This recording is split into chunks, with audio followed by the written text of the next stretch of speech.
여러분 오늘도 잘 견디고 계십니까? 첫날입니다. 오늘 수요일인데 뭔 첫날이야? 김명준의 뉴스파이터로 찾아가는 첫날입니다. 게다가 4시 반이 아닌 4시 10분에 찾아가는 첫날입니다. 더 열심히 해볼게요. 자, 경기도의 어느 시의회 의원 15명 중에 14명이 유럽으로 떠났습니다. 혈세 7,500여만 원이 들어간 해외 출장인데 예상하시겠지만 프로그램 대부분이 관광으로 짜여 있답니다. 근데 15명 의원 중에 왜 한 명은 남았을까요? 양심이 있는 사람이라? 그럴 리가요. 시의회 규칙상 의원 전원이 해외 출장을 못 가기 때문이랍니다. 남은 한 분은 얼마나 억울하실까요? 이런 걸 외유성 출장이라고 하잖아요. 제가 보기엔 외유성 출장입니다. 외유, 뭐가 잘못됐슈? 외유, 우리 시만 그러나요? 외유, 국회의원들은 안 그러나요? 네, 맞습니다. 구구절절 옳은 말씀이십니다. 기왕 떠나신 김에요. 오래오래 밖에 계셨으면 좋겠습니다. 그리고 그냥 안 돌아오시면 더 좋고요. 2월 22일 수요일 김명준의 뉴스파이터 시작해 보도록 하겠습니다.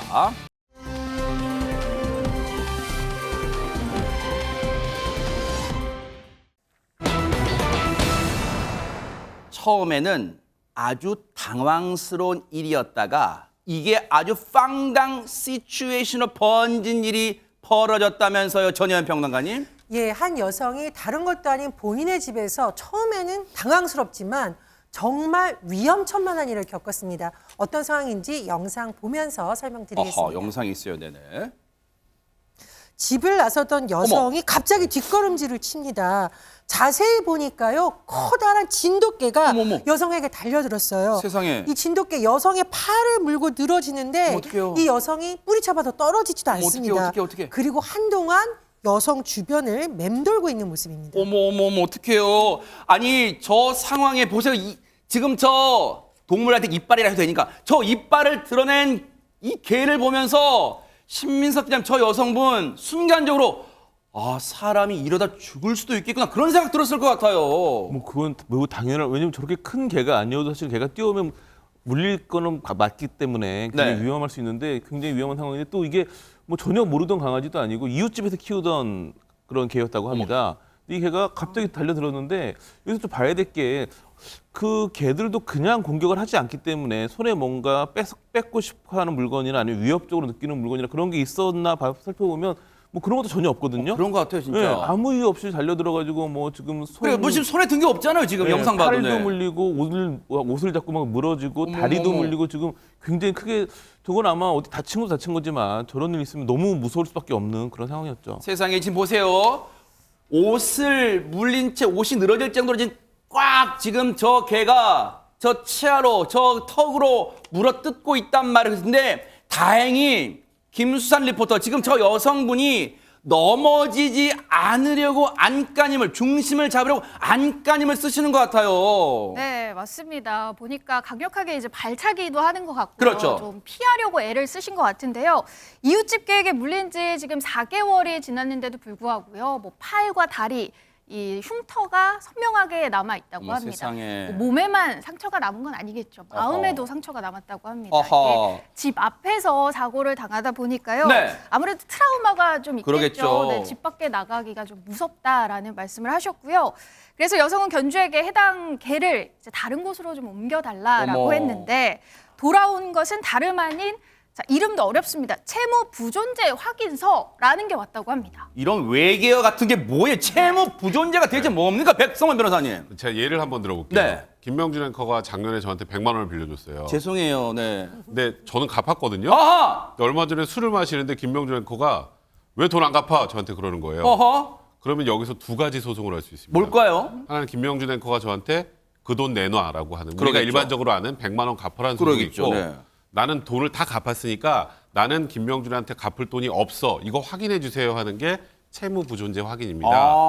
근데 지금 여기서 채무부존재 확인 소송을 제기한 건 아닌 것 같고, 네. 제가 지금 말한 내용을 이제 내용 증명의 형태나 뭐 이런 것들로 아마 보낸 것 같아요. 네. 채무 다 갚았거나 아니면 나 너한테 줄 돈 없으니까 그거 확인해. 이런 증명하는 그런 서류를 보낸 건데 사실 이 피해 여성분 입장에서는 정말 황당하게 그지없을 것 같습니다. 그러니까 이 말은 쉽게 말하면 백승 변호사님, 이 개물림 사고로 견주인 내가 당신한테 무슨 손해배상하거나 이럴 일은 없어. 뭐 그런 걸 지금 한다는 거예요? 나는 당신한테 줄 돈이 없어. 어머 이 어머. 뜻입니다. 네. 아니 세상에, 그럼 이 피해 여성은 지금 얼마나, 지금 넉 달이 지났다는 거예요? 앞서 김수산 리포터님 말씀처럼 지금 아직도 트라우마에 시달리고 있어요. 얼마나 미치고 팔짝 뛸 일이에요. 얘기 한번 들어보시고 이어가 보도록 하겠습니다.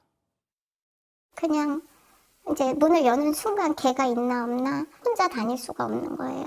그래서 산책도 못 가고 그냥 아이 아빠가 있는 주말에만 이게 너무 힘들어요. 그 치료비는 치료비대로 한 200 정도 나가고 아무런 보상도 못 받았는데 제가 또 저희가 변호사를 사야 되고.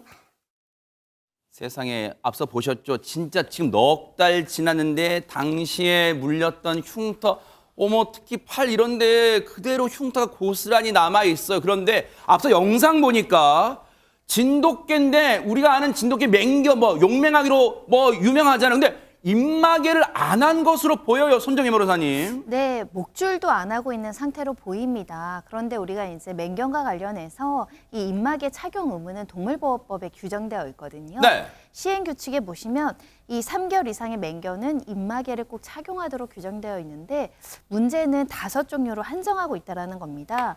지금 보시는 것처럼 뭐 도사견, 아메리칸 피플 테리어, 아메리칸 스팸퍼스터 테리어 등등 5종의 이 진돗개가 속하지 않다 보니까 사실상 입마개할 실효적인 필요성은 있지만 입마개를 하지 않는다고 하더라도 동물보호법에 위반되지 않는 좀 아이러니가 발생한 상황인데요. 네. 그렇다고 하더라도 보호자의 주의 의무가 사라지는 건 아닙니다.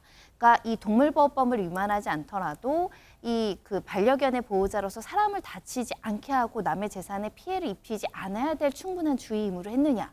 이게 만약에 미비하고 부주의했다라고 한다면 또 가시일치상죄로 처벌받을 수도 있고요. 또 민사적으로 손해배상 책임을 받을 수 있습니다. 아니 근데 앞서 맹견 5종 그래픽 좀 보여주세요. 저는 이거 개물림 사고 나올 때마다 입마개 착용 대상 의무에 속하는 맹견 5종만 보여주는데 저는 이거 볼 때마다 억장이 무너져 분통 터지는 게 보세요. 그러면 길 가다가 얘야, 너 도사견이니 로트바일러니 너 아메리칸 피플테리어니 입마개 안 했네? 물어볼 거예요? 그리고 진돗개는 속하지 않는다. 지금 개물림 사고 방금 같은 경우 진돗개가 물잖아요. 그리고 개는 본능적으로 공격성이 있잖아요. 전현 평론가님, 저는 제도가 늘 시대를 못 따라간다는 생각이 들어요. 맹견 입마개 착용 의무, 맹견 종류를 전 넓혀야 되는 거 아니에요? 종류를 넓힐 필요도 있고요. 작은 개라고 해서 또 완전히 뭐 안 위험하다 이렇게 단정할 수가 없는 상황입니다. 그래서 전문가들이 예전에도 조언한 바를 보면 너무 크기만 따지지 말고 여러 가지 상황을 좀 고려해서 제도를 정비해야 된다라고 지금 말을 하고 있고요. 특히 이 사건 같은 경우에는 제가 저 견주분이 좀 상식과 너무 어긋나는 행동을 하고 있습니다. 그러니까요, 네. 사실 본인이 이 진돗개를 키움으로써 우리가 견주라는 말을 쓰기도 하지만 보호자, 반려인 이런 말 많이 쓰거든요. 말 그대로 이 개의 행동에 대해서 통제할 보호할 의무가 있는데 그런 부분 지키지 않는데 이렇게 한 것은 너무 상대방을 뻔뻔한 느낌을 줄 수 있고요. 네. 무엇보다도 일부 견주, 일부 반려인들의 이런 행동 때문에 좀 선한 의도를 갖고 반려견 키우는 분들까지 네. 비난을 받을 수가 있습니다. 네. 제도적 보완도 필요하고 또 문화적인 부분에서도 여러 가지 생각해보게 하는 사건이었습니다. 네. 지금 이 피해자분은 이웃집 개다 보니까 경찰에 고소한다거나 그런 행동을 하지 않으신 것으로 일단 보여요. 대신 점잖게 너무 걱정되고 무서우니까 그 개를 다른 곳으로 옮겨주세요라고 요청했지만 앞서 말씀드린 대로 나 당신한테 해줄 거 없어. 채무 부존재 이 답변 받았다는 거예요. 근데 손정혜 변호사님, 외국의 경우에도 이런 개물림 사고에서 뭐 느슨한 거에 제도가 어떻습니까? 우리나라가 동물보호법 처벌 규정도 좀 약하고 실제로 사건이 발생했을 때도 피해자 구제에 좀 미약하다라는 지적이 끊임없이 있습니다. 아하. 왜냐하면 과거에 반려견으로부터 개물림 사고로 사람이 사망에 이르는 경우도 있었고요. 그렇죠. 중대한 피해를 12주 이상의 상해를 입은 사건들도 있었는데 대부분은 가시일치상죄가 적용돼서 가시일치상 최고 법정형이 500만 원 이하의 벌금입니다. 아하. 사람이 중대하게 피해를 입었을 때는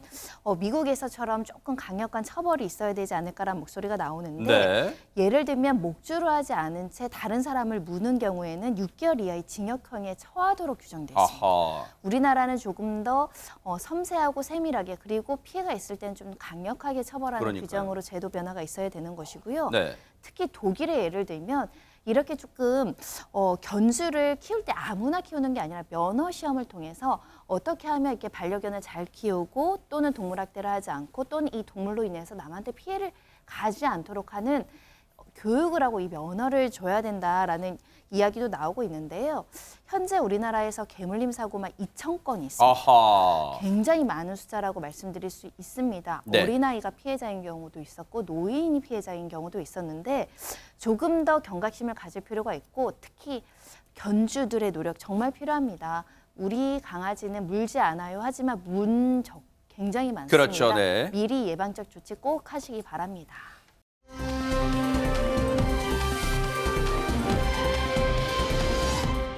그런가 하면요, 이번 사건은 진돗개만큼이나 무서운 사람도 있답니다. 세상에 전현 평론가님. 예, 운전하시는 분들 가장 무서운 상황 언제신가요? 밤에 운전하다가 귀신 봤다 이런 분들이 아하, 있지만 네. 아마 이런 상황 처하시면 귀신 본 것보다 더 놀라실 수도 있습니다. 어머. 한 운전자가 네. 운전 중에 임신부를 치는 사고가 있었습니다. 어머. 이 사람 치는 것만으로도 깜짝 놀랄 일인데 치인 사람이 임신부다. 너무너무 놀랐겠죠. 그러니까, 네. 이 운전자가 여성이었으니까 아마 상대 여성에 대해서 더 걱정이 됐을 텐데요. 네. 문제는 뭐냐? 임신부가 아니었다는 겁니다. 어머. 그러면 도대체 이 여성의 정체는 무엇이고 왜 거짓말을 했는지 궁금해지는데요. 일단 사고와 관련한 영상부터 보시겠습니다. 차량 한 대가 골목길을 지나가는데 한 녀석이 갑자기 차량에 다가갑니다. 어머. 차에 부딪힌 건지 좀 헷갈리는 상황인데 어쨌든 이 여성이 어허. 차를 쳐다보면서 오른쪽 팔을 흔듭니다. 네. 운전자 이 모습을 보고 사고 난 거 아니야? 정차하는 모습이죠. 지금 뭔가 화면상으로는 부딪힘이 정확히 있는지 없는지 판단하기는 애매한 상황이긴 합니다만 어쨌든 저 여성이 차주를 보고 운전자를 보고 항의하는 듯한 모습이 찍혔어요. 그런데 백성문 변호사님 정확히 지금 어떤 상황입니까? 일단 아까 조금 전에 영상을 보면 차가 팔을 친 건지 팔이 차를 친 건지 조금 애매하죠. 그렇죠. 예, 둘 중에 하나입니다. 네. 저 굉장히 애매한 사고가 지난해 11월에 부산 동래구에서 오전에 발생을 한 건데요. 네. 저 30대 여성이 이렇게 팔 흔들면서 저 차에 부딪혔어요. 지금 이렇게 주장을 하잖아요. 그래서 함께 병원으로 갑니다. 어허. 함께 병원으로 가서 팔을 다쳤으면 뭘 해야 되죠? 보통 엑스레이? 엑스레이를 찍어봐야 네네. 되잖아요. 그때 저 여성이 이렇게 얘기합니다. 뭐라고요? 제가 임신부라 엑스레이를 못 찍어요. 그리고 지금 집에 애가 아파요. 아하. 그래서 나 지금 빨리 집에 가야 되니까 그냥 내가 알아서 다음번에 병원에 갈 테니까 합의금 받고 합의서를 빨리 씁시다. 이렇게 아하. 얘기를 하게 된 겁니다. 아니 임신부 입장에서는 이해가 가는 대응 같아요. 왜 엑스레이 안 찍으려고 아이를 복중 태아를 위해서요. 자 관련해서요. 그러면 이 해당 여성 운전자는 난처한 상황 될 수 있잖아요. 관련 얘기 들어보시고 이어가 보도록 하겠습니다. 의사분께서 이제 엑스레이 찍자고 하니까 자기가 이제 임산부라고 말을 하더라고요. 의사분이 임산부면 이제 엑스레이를 찍을 수가 없으니까 큰 병원을 가야 된다는 식으로 말씀을 하더라고요. 큰 병원을 제가 모셔다 드린다고 같이 가자고 했죠. 집에 아픈 애도 있고 자기가 알아서 병원을 갈 테니까 좀 처리를 하자는 식으로 이야기를 하더라고요. 데스크에 있는 하얀색 종이 들고 와가지고 이제 합의서라고 해가지고 몇 월 며칠 몇 시 이렇게 계속 술술술 써내리 가시더라고요. 40만 원 이렇게 자기 은행도 적어주시고 하더라고요. 그래서 제가 바로 병원에서 입금을 하게 됐죠. 지금 상황 들어보면요. 앞부분에 나 임신했으니까 우리 뱃속의 아이를 위해서 나 엑스레이 못 찍어요. 다만 합의서 씁시다.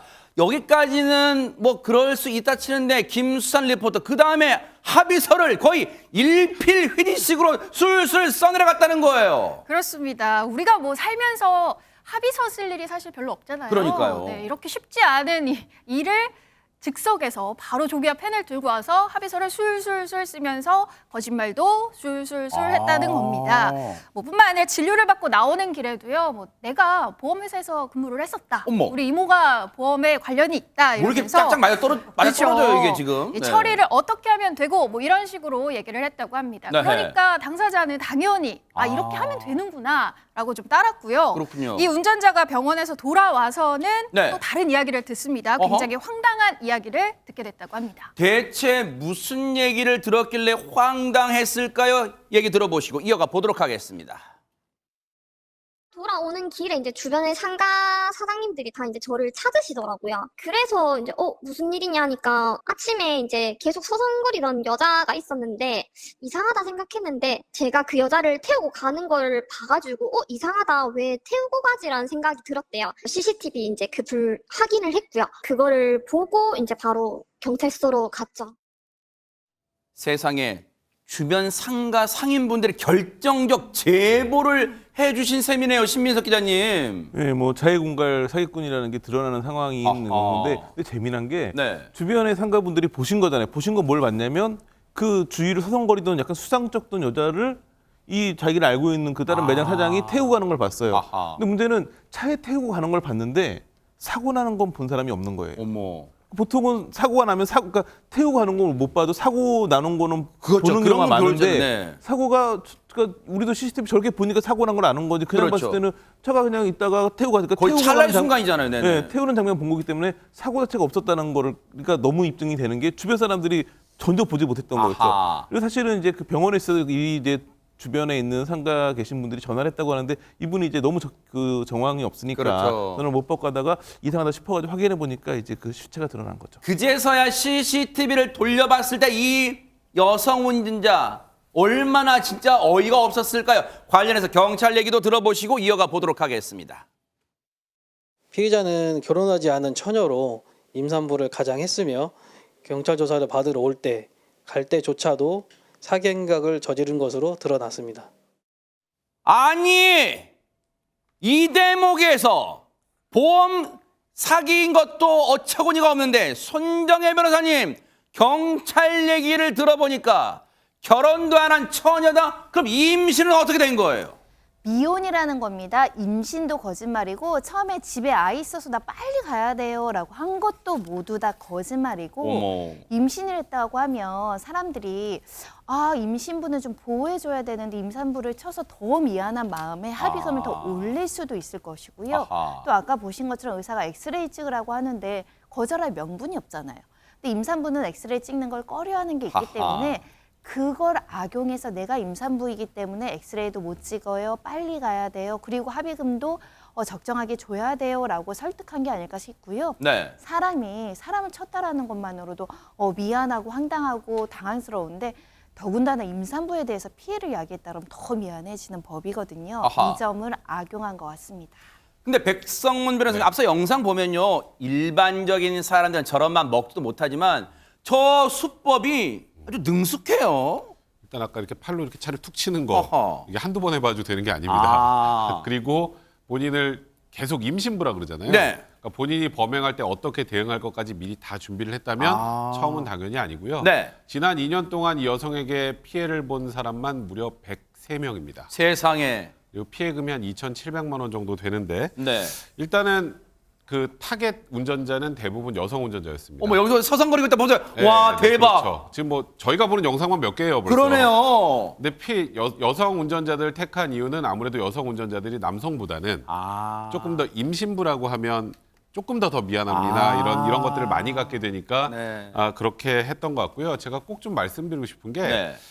좀 사고가 났는데 아무리 임신부여도 뭔가 이상해요. 근데 이상한 상황에서 보통 이번 분 같은 경우는 병원까지라도 같이 갔는데 보통 현장에서 합의를 하는 경우가 많습니다. 아하. 현장에서 그냥 한 20만 원, 30만 원 이렇게 제가 다쳤는데 제가 치료할게요. 그럼 보험 접수하고 그럼 나중에 자기 보험금도 많이 돼야 되고 네. 경찰에 신고하면 자기 차도 못 가고 같이 있어야 되잖아요. 아하. 그러니까 그냥 귀찮으니까 주고 끝내는 경우가 많거든요. 네. 딱 그걸 노리는 거예요. 그래서 이상하다 싶으면 사고가 나면 무조건 경찰에 신고하시기 바랍니다. 그러네요. 정말로 어처구니 없는 도로에서는요. 이런 일이 있을 때 반드시 경찰의 도움받는 게 현명한 방법 아닌가 이런 생각을 해봅니다.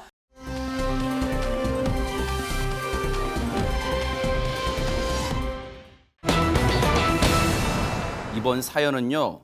아이를 낳아보고 길러보신 분이라면 충분히 공감하실 만한 그런 사연일 것 같습니다. 손정혜 변호사님.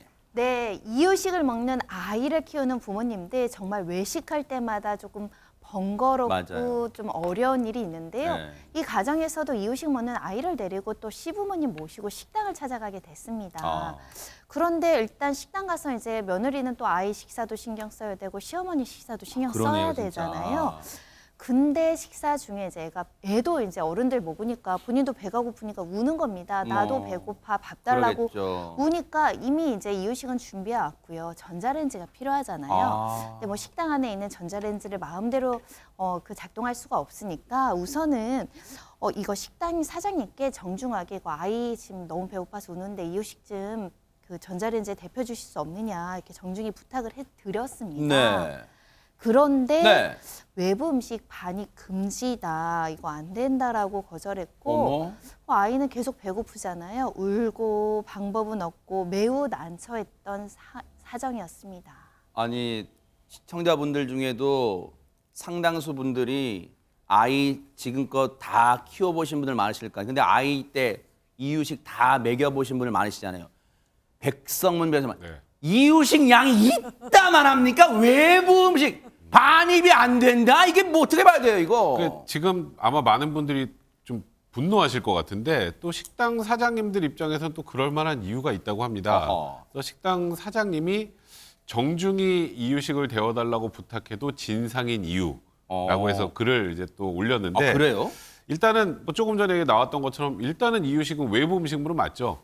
외부 음식물에 해당하기 때문에 일단은 식당 내에서 먹이는 게 달갑지 않은 것도 문제지만 식당에서 일어나는 사고는 100% 식당 책임이기 때문에 그것이 진상인 것이다라고 글을 올렸습니다. 아니 근데 식당에서 일어나는 사고는 100% 식당 책임이다. 뭐 이제 그런 건 이 머리로는 이해가 돼요. 근데 네. 이유식을 데우다가 무슨 식당에서 사고 날 일이 있을까 그런 생각도 들어요. 일단 그 글을 올리신 분 얘기로는 예를 들어서 이유식을 좀 뜨겁게 데웠어요. 네. 뜨겁게 데워서 아이가 먹다가 화상을 입었다. 어머. 그래도 식당 책임인 것이고 그래요? 또 이유식이 차가워서 아이가 배탈이 났다. 어머. 그것도 어쨌건 본인 이제 책임으로 돌아올 것 같고 또 중탕을 해서 뜨거운 물 달라고 줬다가 쏟아져서 화상 입었다. 이것도 다 식당 책임이더라. 이유식으로 예를 들어서 식탁보가 더러워져도 이거 외부 음식이잖아요. 아하. 그래도 이거는 손님에게 배상 책임이 없는 게 법이더라. 저도 처음에는 호의로 이것저것 해드렸지만 법과 상황은 결국 자영업자에게 불리하기 때문에 자영업자들을 조금만 이해해 주셨으면 좋겠다. 이런 글을 올렸습니다. 어머 이거 큰일인 게요. 저의 고질병이 또 나타나. 이쪽 말 들으니까 손님 얘기 들으니까 이 손님 얘기가 맞는 것 같고 식당 사장님 얘기 들으니까 또 식당 사장님 얘기가 또 맞는 것 같은데 신민석 기자님 진짜 고민되겠어요. 이게 뭐 어떤 어지간한 시사 이슈, 정치 이슈보다 사실은 훨씬 뜨거울 만한 논란의 그러니까요, 네. 주제여가지고 보니까 뭐 며칠 만에 20만 회 조회수가 넘어가고 댓글도 뭐 1000개 이상 붙어 있고 뭐 그래요? 굉장히 그러니까 사실 이게 답이 없는 문제이기 때문에 양쪽 얘기 들으면 다 맞아 보이기 때문에 그런데 제가 우선 좀 이게 좀 민폐라고 하는 사람들의 어떤 댓글들을 좀 봤더니 그래요? 우선은 배려는 당연한 게 아니다. 우리는 사실 어느 순간에는 배려를 굉장히 당연하게 받아들이지만 그게 당연하지 않은 이유들에 대한 댓글도 있었고 또 마치 하나는 그 영화 대사 같아요. 뭐 호의가 계속되면 권리인 줄 안다. 뭐 그런 식의 거예요. 네. 그런 거죠. 또 하나는 또 경험담인데 나는 그래가지고 아이 이유식은 무조건 차에서 먹였다. 하하. 이렇게 말씀하시는 분도 있고 또 식당 주인분 같은 경우에는 뭐 사실 어려운 일 아닌데 또 아이들이 이유식을 깨끗이 먹는 게 아니니까 남기고 그러면 다른 테이블에서 그것 때문에 비위가 상해서 식사를 못 한다는 분도 있고 그런 부분 때문에 못 해주고 있다. 뭐 이런 댓글들이 많이 있었습니다. 아니 그러면 갑론을박이 있다면 김수산 리포터님 사장님이 식당 사장님이 너무 매정하다 이런 의견도 많이 왔어요. 어떻습니까? 그렇습니다. 반대의 목소리도 또 있겠죠. 어. 사장님이 너무해, 각박해라고 어허. 하시는 분들의 의견도 좀 살펴보도록 그럴까요? 하겠습니다. 이렇게 혐오해서 애들이 없어지면 식당에 갈 사람이 없어지고 사회가 붕괴되는 것이다라는 의견도 있었고요. 네. 또 이런 나라에서 누가 아이를 낳겠느냐, 또 이유식을 뭐 만들어 맞아요. 달라는 것도 아니고 세상이 참 갑갑하다. 어렵지 않은 부탁인데 왜 논쟁거리가 되는지 모르겠다. 또 저도 식당 사장인데 이유식 데워드리는 건 민폐 아니에요. 그게 민폐라고 느껴지신다면 저는 그건 좀 밥장사 마인드가 아닌 것 같아요. 라는 또 의견을 보였습니다. 이게 처음에는 되게 쉽게 결론 낼 수 있는 문제라고 생각했는데 지금 출연자분들 말씀 쭉 듣다 보니까 이게 진짜 솔로몬 할아버지가 와도 이거 결론 못 낼 것 같은데 전현 평론가님. 이거 축의금 얼마 내는 게 맞냐냐. 이거만큼이나 너무 어렵습니다. 어머, 이거 사실 어떡해요, 뭐 진짜. 정답을 내거나 이걸 법적으로 어떻게 하겠다라고 해서 해결될 수 있는 문제는 아닌 것 같습니다. 그런데 자영업자분들은 나름대로 고충이 있겠고요. 무엇보다 이런 글이 올라오는 거는 자영업자들 분들 입장에서는 젊은 엄마 아빠가 좀 너무해라는 섭섭함이 있으신 것 같고 또 젊은 엄마 아빠 입장에서는 아니 어른 거 달라는 것도 아니고 그럼 냉면집에서 애한테 냉면을 먹여요? 아하. 이런 또 반론이 충분히 제기될 수 있습니다. 그래서 현장에서 서로 좀 예의를 지키면서 한다면 문제 해결이 쉬울 것 같고요. 네. 또 이런 글이 올라와서 많은 분들이 공감을 했다라고 하는데요. 7년째 식당을 운영하고 있던 어떤 사장님이 애를 데리고라도 와주는 손님이 고맙다. 이런 취지의 글을 올렸다라고 네. 해요. 그리고 사실 애기 데리고 오는 손님들보다는 그렇지 않고 혼자 오거나 어른들끼리 와서 소위 진상 떠는 손님들도 많은데 이 모든 것을 아이들 문제인 것처럼 하는 것도 좀 아닌 것 같다라는 취지의 글이고요. 또 엄마들 입장에서 보면 정말 엄마들이 왜 서서 국에다가 밥 말아서 마신다는 말이 있어요. 왜냐하면 아기를 봐야 되니까. 그러네요, 맞아요. 그래서 밥 한 끼 차려 먹기 힘든 엄마들 입장도 좀 이해해주고 또 상식적인 수준이니까 서로 좀 이해하자 이런 글이라고 했는데 결국은 공감이 가장 중요한 것 같습니다. 공감받고 거기에 배려 하나 더 얹어야겠어요. 정말 공감과 배려가 있어야 이 문제. 왜냐하면 어느 한쪽이 일방적으로 포기하거나 손해를 감수하라고 말씀드리기는 어렵네요. 다만 공감 얻고 배려까지 얻는 게 있어야 우리 사회가 그나마 따뜻해지지 않을까, 정이 있지 않을까 그런 생각 감히 해봅니다.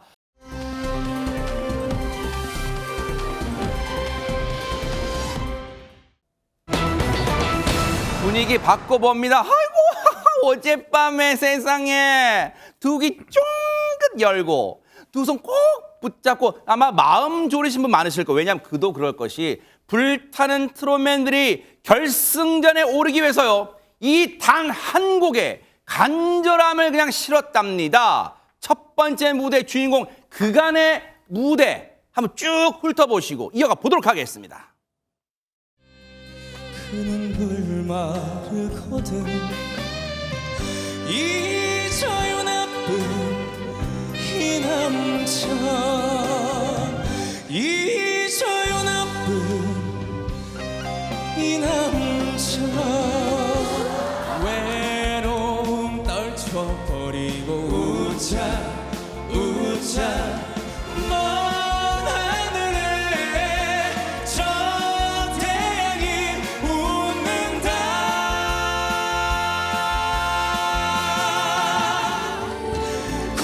고달픈 걸음에 눈물 고이며 몰래 나 대신 후 쳐다오 이제는 시청자분들 눈에 익었어요. 족발집 청년 김정민 씨입니다. 신민섭 기자님.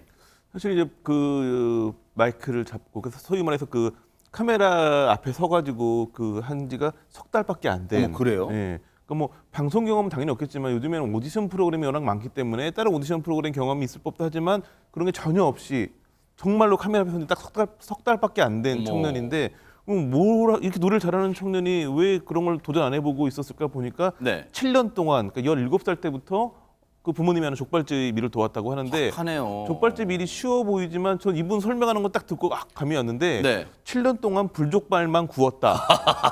족발을 굽는다는 게 어떤 개념이냐면 네. 불족발은 이제 족발에다가 매운 양념을 바른 다음에 숯불에 굽거든요. 어허. 이게 그렇기 때문에 굉장히 그 불맛까지 있어가지고 먹는 사람은 맛있는데 어허. 그걸 굽는다는 얘기는 그 양념이 묻어가지고 엄청 연기가 많이 나거든요. 어허. 7년 동안 그 매운 연기 속에서 부모님을 도왔던 이런 저력이 저는 노래로 녹아들었는데 오. 노래를 너무 잘하죠 지금. 그래서 사실 보면 예심 때도 좀 거의 탈락 위기까지 갔다가 예비 합격으로 올라왔고 지금까지 계속 올라오는 과정에서 좀 약체로 구분이 됐었고 지금도 이제 준결승전에서 최약체로 구분되고 있기 때문에 지금 이제 어찌 되면 3개월 만에 그 자신의 무대가 끝날 수도 있는 상황이기 때문에 더욱 절박하게 도전을 했죠. 그렇군요. 여러분께서는 지금 족발 애호가 신민석 기자님과 함께하고 계신데요. 그러면 김정민 씨가 결승행에 오르기 위해서 어떤 곡을 들고 무대에 섰을까요? 보시고 이어가 보도록 하겠습니다.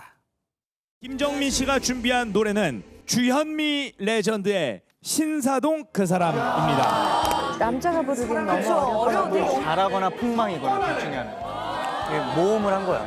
근데 노래를 했었어? 저는 노래를 시작한 지 얼마 안 됐는데 글쎄 말이야. 마주치는 눈빛이 무엇을 말하는지 에라 좋구나.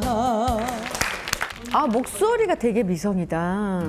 이 음의 그 키 있잖아. 그게 일반 남성 보컬보다 높잖아. 그럼 진짜 경쟁력이야. 자기의 그런 걸 가지고 있는 거야, 무기가. 그러니까 그 무기를 최대한 살려야 돼.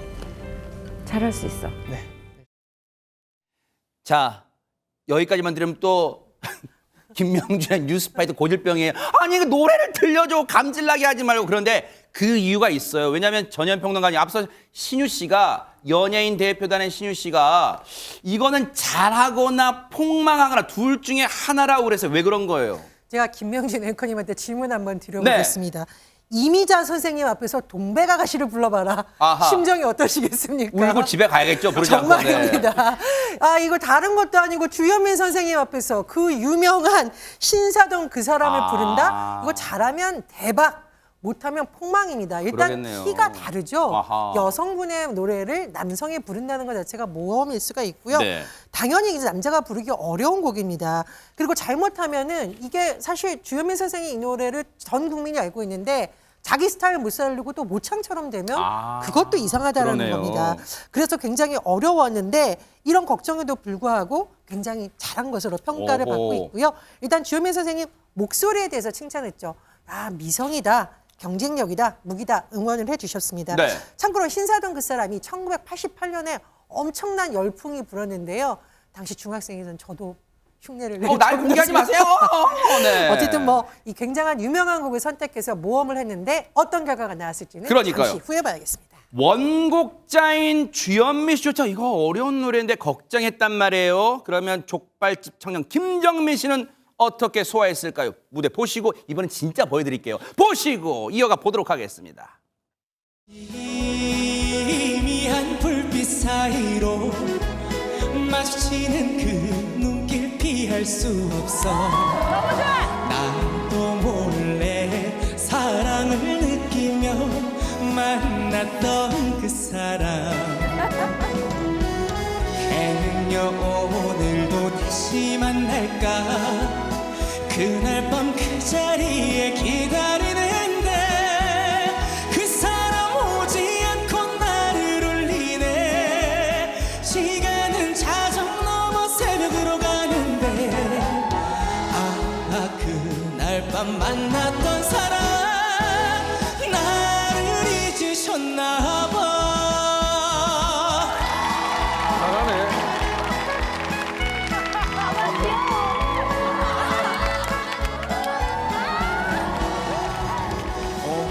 밤도 행여 만날까. 그날 밤 그 자리에 마음 설레며 그 사람 기다려도 오지를 않네. 자정은 벌써 지나 새벽으로 가는데 내 마음 가져간 사람 신사동 그 사람.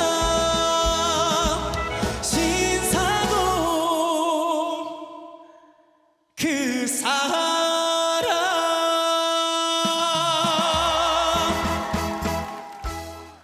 세상에 원곡자인 주현미 씨도 손을 이렇게 두 손 모고 지켜봤는데 백성문 변호사님 어떻게 들으셨어요? 쓸데없는 걱정한 거죠.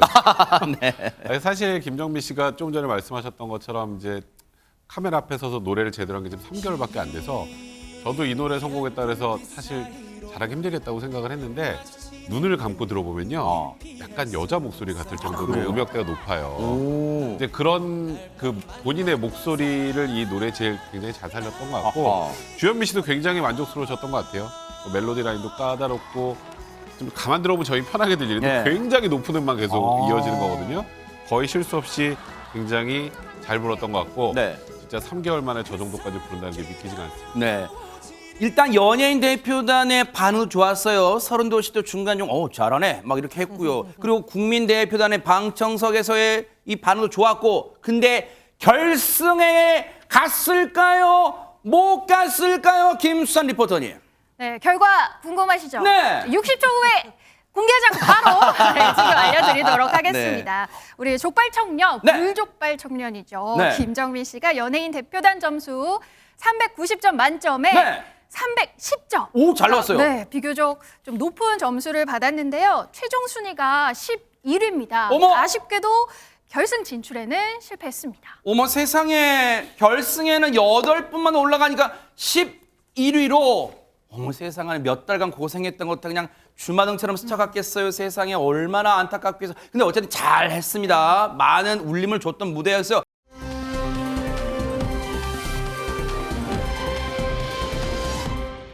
그렇다면 다음으로 만나볼 불타는 트롯맨. 와, 이분은요, 불타는 트롯맨의 대표 캐릭터로 자리 잡은 분이에요. 어떤 분인지 만나보시고 이어가 보도록 하겠습니다.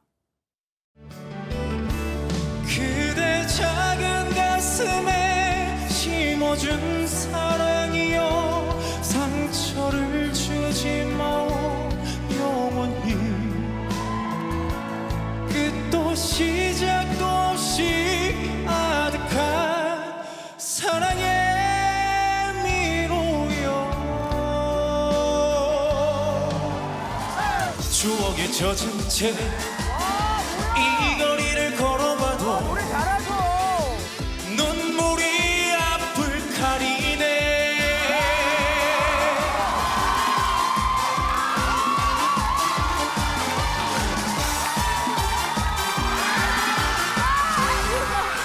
나라 후라가 울지 마라. 여러분 누군지 아시죠? 얘 누구다 하실 거예요. 전종혁 씨인데 손정혜 변호사님 성장의 아이콘이 됐어요. 불타는 트롯맨에서. 네, 전종혁 씨가 사실은 7살부터 20년간 축구만 하던 사람이잖아요. 그렇죠. 더군다나 트로트도 이 불타는 트롯맨 시작하면서 처음 시작했던 아하. 상황이었는데 네. 그런데 놀랍게도 저렇게 발전을 하고 있는 겁니다. 네. 처음에는 트로트의 원석 이렇게 평가를 받았었는데요. 네. 그리고 나서 본선 3차에는 최하체다라고 지목까지 됐었어요. 아하. 하지만 아까 보신 것처럼 약손 굉장히 감동 있게 감정을 실어서 그랬죠, 부르다 보니까 윤명선 작곡가가 월드컵 나가는 수준이다 이렇게 극찬을 하기도 했었는데 결국 준결승전도 진출했습니다. 오호. 그리고 서른도 씨가 계속 노래하세요라고 이야기할 정도로 네. 가능성에 대해서 굉장히 지금 많은 분들이 주목하고 있습니다. 네. 자, 우여곡절을 겪어왔던 성장의 아이콘 전종혁 씨. 이제 단 한 곡으로 결승에 가느냐 못 가느냐가 결정되는데 어떤 곡으로 무대를 선보였을까요? 보시고 이어가 보도록 하겠습니다. 그대 내 곁에 선 순간 그 눈빛이 너무 좋아 어제는 울었지만 오늘은 당신 때문에 내일은 행복할 거야 얼굴도 아니 멋도 아니라니 부드러운 사랑만이 필요했어요 지나간 세월 모두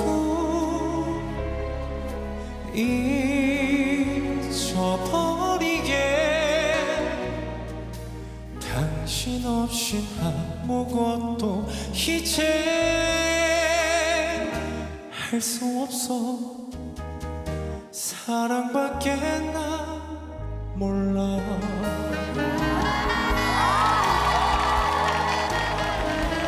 그리운 바람처럼 사라질까 봐 사랑하다 헤어지면 다시 보고 싶고 당신이 너무 좋아 사랑밖에 나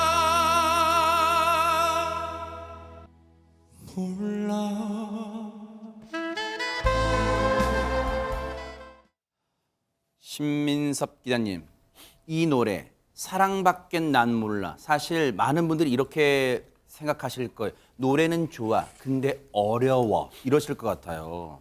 매우 어려운 노래이고 네. 사실은 축구밖에 난 몰라로 살아온 그쵸. 사람이 맞아요. 이걸 할 수 있는 도전을 곡이 아니었는데 지금은 이제 보시는 분들도 축구 선수였다라는 걸 다 잊었을 것 같아요. 맞아요, 네.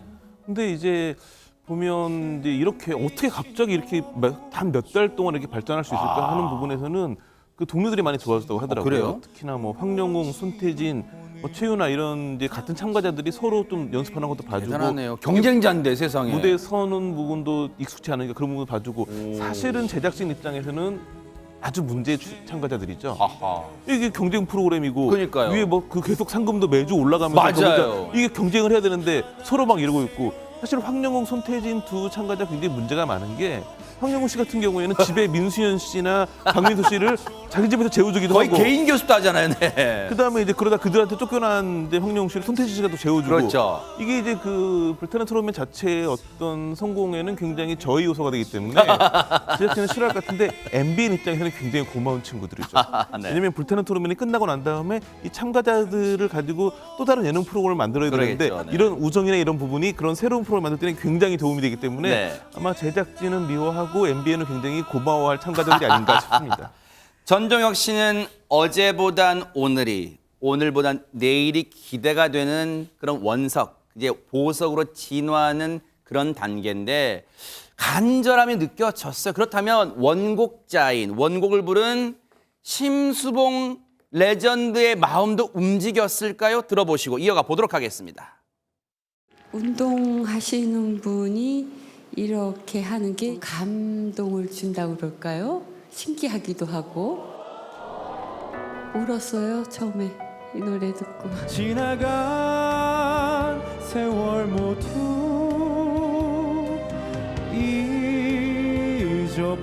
잊어버리게 당신 없이 아무것도 이제 할 수 없어 사랑밖에 난 몰라.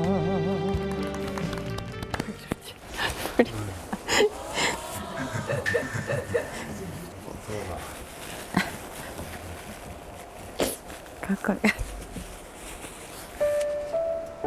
모르겠네 왜 이러는지. 그 사랑밖에 난 몰라가 제 평생에 제가 바랬던 아빠가 없이 자랐기 때문에 사랑을 받아본 적이 없어서요. 이 노래를 다시 듣는데 옛날 생각이 나서 눈물이 또 터지네. 심수봉 레전드 앞에서 미리 평가를 받아본 전종혁 씨도 눈물을 흘렸고 그 모습을 곁에서 본 조카, 손자 손태진 씨도 우리 이모 할머니한테 이런 면이 있었구나 하고 놀라는 모습까지 봤어요. 그런데 심수봉 레전드를 울린 전종혁 씨의 결과는 어땠을까요? 전현 평론가님. 합숙하면서 하는 우정은 우정이고 또 점수는 점수고 아하. 승부는 승부인 것 같습니다. 전종혁 씨 정말 이 심수봉 씨가 눈물을 흘릴 만큼 감동을 준 것은 맞는데 아쉽게도 점수는 살짝 낮았습니다. 아하. 연예인 대표단으로부터 280점을 맞아서 준결승전에서 최종 12위의 결과가 나왔습니다. 그래서 좀 팬들분들 입장에서는 아쉬울 수 있는데요. 네. 이번 무대가 불타는 트롯맨에서 이제 마지막 무대가 된 겁니다. 네. 그런데 이 선배, 대선배인 트로트 이 선배님들이 또 격려의 말을 아끼지 않았는데 심수봉 씨 같은 경우에는 이 전종혁 씨가 좀 낮은 점수를 받아서 상처를 받을까 봐 걱정해주기도 했고 남진 씨는 사실 20년간 축구만 했던 이 전종혁 씨가 너무 훌륭한 무대를 그렇죠, 선보인 것에 맞아요. 대해서 격려를 해줬어요. 짧은 시간 정도에 그러니까요. 이 정도면 참 잘했다라고 맞아요. 격려의 말을 아끼지 않았습니다. 그래요. 그래도 훌륭한 무대 보여주신 전종혁 씨한테 많은 분들이 감사의 박수를 보낼 것 같고요.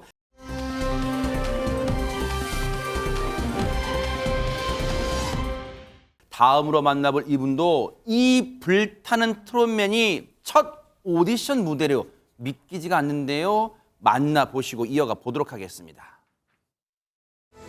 미워졌다고 갈 수 있나요? 행여나 찾아올까 그대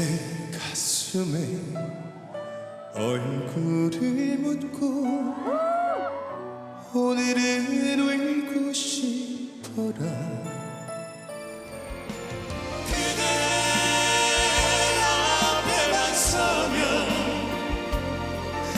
나는 왜 작아지는가 참 고마웠다 인생아 사랑한다 아, 황영웅 씨 이분도 불타는 트롯맨을 통해 탄생한 원석 중에 원석이에요. 신민석 기자님. 원석이고 지금은 대표하는 얼굴이라고 할 수 있겠죠. 아하. 사실은 황영웅 씨 때문에 시청률이 많이 안 오른다라는 지적도 있어요. 어허. 너무 초반부터 사실상 아. 1등이 굳어진 거 아니냐 얘기가 질주를 해서, 나오는데 네. 지금 굉장히 간절한 상황인 게 지금 누가 봐도 그냥 1등이거든요. 계속 온라인 인기투표도 1등이고 걔 무대에서 거의 1등을 놓치지 않고 있고 네. 뭐 이런 상황이기 때문에 본인이 이제 그 학교도 그렇지만 전교 1등이 2등하면 되게 이슈거든요.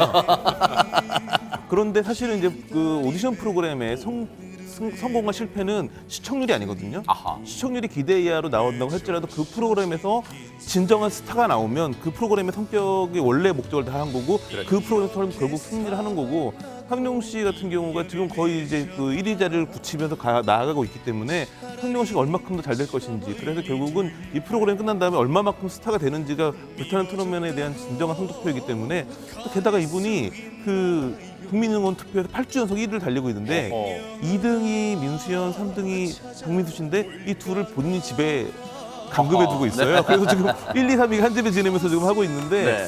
황영웅 씨가 잘 되는 게 지금 불타는 트롯맨의 성공과 연결이 되기 때문에 아하. 굉장히 기대하고 있는데 좀 매번 보면 한 번도 기대를 훌쩍 뛰어넘지 않는 무대를 보여준 적이 없을 만큼 그래요? 굉장히 매번 좋은 모습을 보여주고 있습니다. 자, 그렇다면 그 1위 자리를 지키기 위해서 어떤 곡을 들고 나왔을까요? 무대 보시고 이어가 보도록 하겠습니다. 날 기억하지 못해도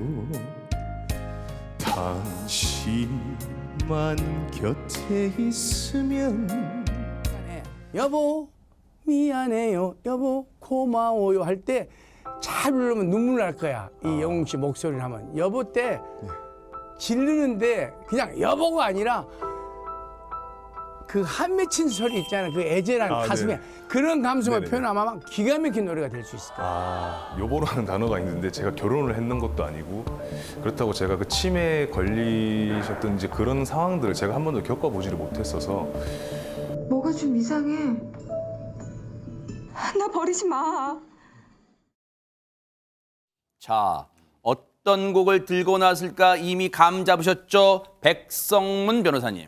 아까 조금 전에 조언을 해준 분이 누구였죠? 남진 씨. 네, 그러니까 남진 선생님의 노래를 들고 나왔는데 저도 처음 들어본 노래입니다. 그러니까 최근에 발매된 곡이에요. 그래요? 2021년에 발매된 곡이고 영원한 내 사랑이라는 곡을 선곡을 했는데요. 저 이제 곡의 내용이 평생 그냥 속 썩이던 남편이 나중에 이제 황혼이 돼서 아내가 알츠하이머병에 걸린 거예요. 아이고. 그래서 이 아내에게 그동안의 미안함과 사랑을 이제 고백하는 그런 내용인데 여기서 큰 문제가 있습니다. 뭘까요? 황영웅 씨는 일단 기본적으로 여보가 없습니다. 아, 그러네요. 결혼 안 해서. 그러니까 이게 본인이 경험을 전혀 해보지 못한 거잖아요. 거기다가 알츠하이머에 걸린 가족이 있으면 어떨까? 근데 그런 가족도 없어요. 그래서 우리가 다 아는 내 머릿속에 지우개도 아까 보는 장면이 나왔는데 그래서 감정을 어떻게 해야 할지 남진 선생님도 그에 대해서 계속 이제 조언을 했는데 본인 스스로 어떻게 해야 될지에 대한 고민도 충분히 많이 했던 것 같습니다. 그래서 가사도 곱씹어보고 비슷한 상황을 다룬 영화도 봤어요. 그러면 감정을 정말 잘 끌어올렸을까요? 진짜 무대는 어땠을지 보시고 이어가 보도록 하겠습니다. 당신이 나를 잊은 것 같아 눈물이 납니다 여보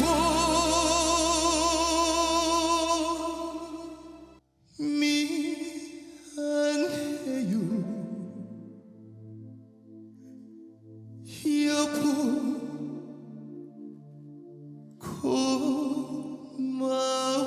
고마워요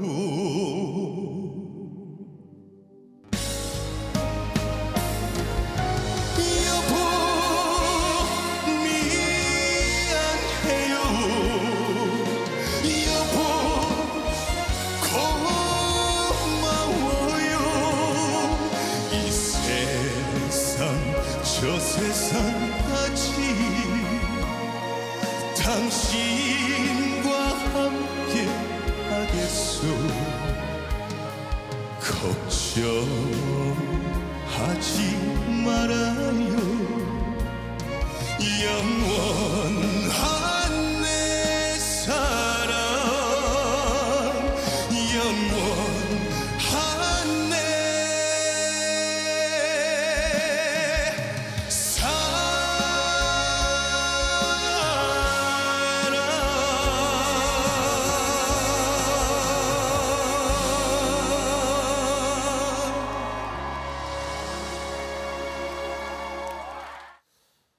저 무대 보신 분들 중에 특히 국민 대표단 중에 어제 제가 본방 사수했습니다만 노래 끝나고 전현 평론가님 많은 분들이 훌쩍 눈물을 훔치셨어요. 그러니까요. 제가 사실 방송 준비하려고 실험을 한번 해봤습니다. 제가 아는 분한테 여보라는 단어 들으면 어떤 단어가 떠오르시냐요? 이분이 왼수? 이러는 거예요. 제가 사실 제가 너무 당황해서 아니 그러면 이제 이걸 한번 들어보시고요. 그랬더니 아, 이 가사가 이런 사연이 있냐고. 그리고 이 황영우 씨 노래 들으니까 앞으로 여보라는 단어 들으면 눈물이 날 것 같다라고 하시더라고요. 그래서인지 이 황영우 씨 무대를 보고 연예인들 이 평가단을 했을 때 눈물을 흘리는 모습이 많이 나왔는데요. 이재 씨 같은 경우에도 남편이 떠올랐다, 눈물이 났다라고 얘기를 하셨고요. 윤일상 씨는 정말 호평을 해주셨는데 오늘 무대 정말 역대급이다 이렇게 칭찬해 줬습니다. 네. 그리고 남진 씨 같은 경우에는 사실 이 노래가 많이 알려졌던 곡은 아니잖아요. 특히 작사가의 마음을 잘 대변해서 불러야 되는데 너무 잘했다, 감정이 잘 전달됐다라고 하셨고요. 근데 박현빈 씨는 솔직히도 너무 솔직했던 것 같아요. 뭐라고 했냐? 네. 남진 선배님보다 잘 부르는 것 같아. 그랬더니 남진 씨께서 이놈이라고 해서 또 관객에서 웃음이 나오기도 했습니다. 네. 하지만 끝까지 방심은 금물이에요. 끝날 때까지 끝난 게 아닌데 황영웅 씨의 이 무대 결과는 어땠을까요? 김수산 리포터님. 네, 많은 이 대한민국의 여보분들의 마음에 눈물을 흘리게 할 제가 여보가 아닌 게 좀 아쉽더라고요. 네. 자, 연예인 대표단의 평가 점수가 공개됐는데요. 깜짝 놀랄 만한 점수를 왜요? 받았습니다. 390점 만점에 무려 384점. 대박 사건. 네, 거의 만점에 가까운 6점 점수죠. 빠진 거예요? 네. 만점에서 와하. 16점이죠? 네. 6점, 390점 만점에 384점, 6점 빠졌어요. 네, 네네. 맞습니다. 6점. 거의 네. 만점에 가까운 거의 만점이네, 점수를 네. 개인전 1위를 차지를 했고요. 네. 심사위원 중에 무려 9명이 만점을 주셨다고 합니다. 그렇게 황영웅 씨는 준결승전에서 종합 1위를 차지하면서 와. 결승에 올라갔습니다. 대박 사건입니다. 앞으로 이제 결승전에 오른 8분의 무대, 그 뒷무대의 얘기도 뉴스파이터, 김명준의 뉴스파이터와 함께 해보시기 바랍니다. 축하드립니다. 올라가신 분들은요.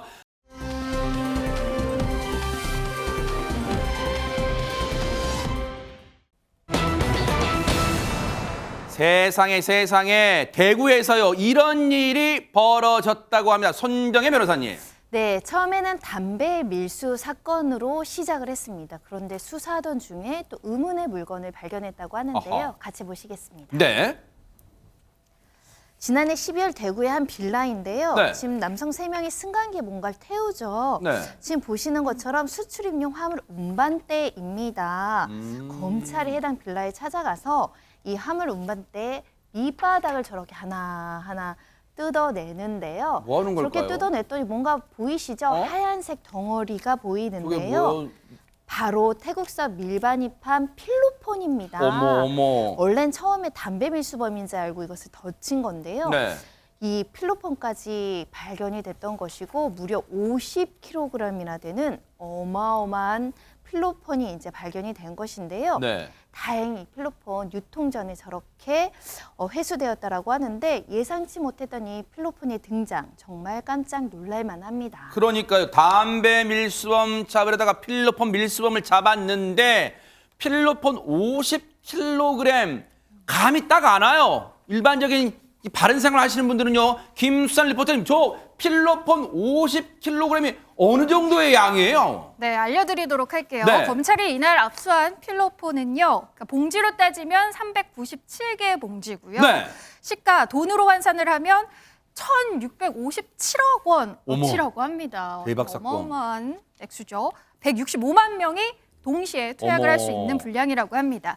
자, 이는요 2021년 9월 404kg, 네. 2018년 112kg에 이어서 국내에서 적발된 필로폰 밀수량 중 역대 3번째로 많은 양이라고 합니다. 하하. 아니 근데 백성문 진짜 우리 이제 마약 청정국이란 거 옛말 같아요. 어떻게 들어왔어요, 저게? 그러니까 정상적으로 들여오게 너무 양이 많죠. 그렇죠. 근데 제가 봐도 정말 치밀하게 여러 가지 계획을 세웠는데 그렇게 계획을 세워도 이렇게 걸린다는 걸 확인시켜준 게 굉장히 좋은 사례였던 것 같습니다. 네. 일단 지난해 12월에 선박에 지금 필로폰을 숨겨가지고 들어온 건데 네. 근데 선박에 필로폰 숨겨 들어오면 걸릴까요, 안 걸릴까요? 걸리겠죠. 걸리죠. 네. 근데 어떻게 했냐면 이 남성 3명이 우리나라에서 이 플라스틱 그 쓰레기통, 네. 쓰레기통 수입하는 업체를 하나 만듭니다. 그래서 쓰레기통을 수입해 와요. 네. 근데 우리가 쓰레기통을 수입하면 쓰레기통 이 안에 뭐가 들었나를 보통 보겠죠? 근데 그 밑에 저 밑에 보이는 화물 운반대 밑에 쪽에 그 틈 사이에다가 지금 마약을 저렇게 우와. 숨겨가지고 온 겁니다. 네. 보통 화물을 검사하지 화물 운반대를 검사하지는 않거든요. 그러네요. 그러니까 저 운반대 지금 아까 좀 엘리베이터에서도 운반대를 움직이는 장면이 나오는 게 저곳에 마약을 숨겨왔기 때문인데 아하. 근데 이게 어떻게 해서 검거가 된 것이냐? 네.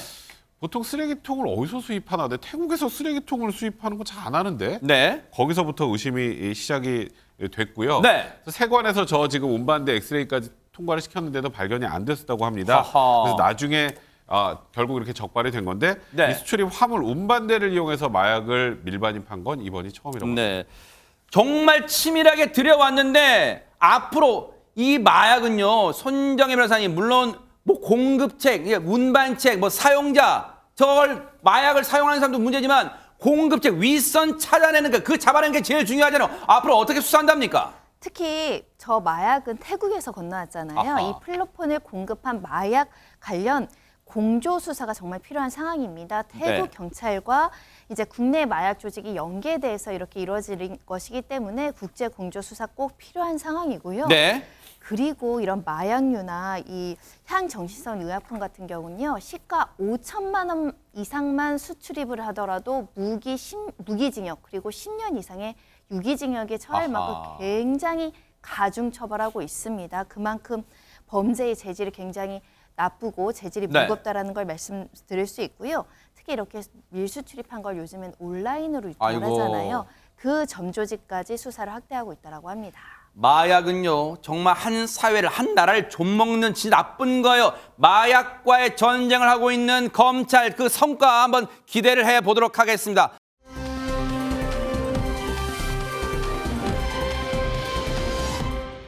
자 이제는 반대편 미국으로 가볼까요? 백성문 변호사님. 네, 미국 뉴욕으로 한번 가볼까요? 네. 정말 아찔한 상황입니다. 어머. 영상을 통해서 만나보겠습니다. 아하, 네. 자, 이곳은 영상이 아직 안 나오네요. 네, 네. 뉴욕 브루클린의 한 보행자 도로인데요. 야, 네, 어머머머머. 인도로 돌진하는 트럭 보셨죠? 어허. 깜짝 놀란 행인이 옆으로 몸을 날려서 세상에. 간발의 차로 트럭을 피했습니다. 네, 오 깜짝아. 세상에 네. 진짜 간발의 차예요. 네. 이후 계속 인도로 돌진하는 트럭과 이를 쫓는 경찰과 조금 전에 경찰차로 따라오는데요. 이 어머. 추격전 끝에 결국 붙잡혔다고 하는데요. 네. 저 남성 순발력이 아니었으면 어떤 상황이 펼쳐졌을지 정말 아찔한 상황이었습니다. 근데요 이게 우리가 진짜 영화에서는 비슷한 장면 보긴 하지만 이게 실제 벌어진 일이라고 하니까 보는 저희가 가슴 철렁합니다. 김수환 리포터님. 네. 생각만 해도 이런 일이 나한테 벌어진다면 내가 이렇게 피할 수 있을까라는 그러니까요. 생각이 드는데요. 아찔합니다. 이 남성은요, 다행히 몸을 날린 덕분에 충돌을 피했고요. 피하지 네. 못한 시민들이 있었다고 해요. 아하. 해당 트럭의 광란의 질주로 인해서 이날 시민 7명 그리고 경찰관 1명 총 8명의 부상을 입었고요. 이 중에 2명은 중태라고 합니다. 아하, 정말로 저런 상황에서요. 이 도로에서 저 영상 보면서 우리가 하나 느낀 게 있어요. 순간 대처를 잘하려면 길거리에서는 절대 이른바 스몬비라고 하잖아요. 스마트폰 보지 말고 항상 정면 그리고 주변을 좀 잘 살피시는 생활 습관이 중요하지 않나 그런 생각을 좀 해봅니다. 보고 계십니까? 대박 사건. 네, 안녕하십니까? 김명준입니다. 여러분과 함께하는 뉴스파이터. 다양한 소식과 뉴스를 보고 싶으시면 화면 오른쪽을 꾹 눌러 구독해 주시길 바랍니다. TV로도 유튜브로도 여러분께 한 발 더 다가가겠습니다. MBN 뉴스와 뉴스파이터를 사랑해 주셔서 고맙습니다.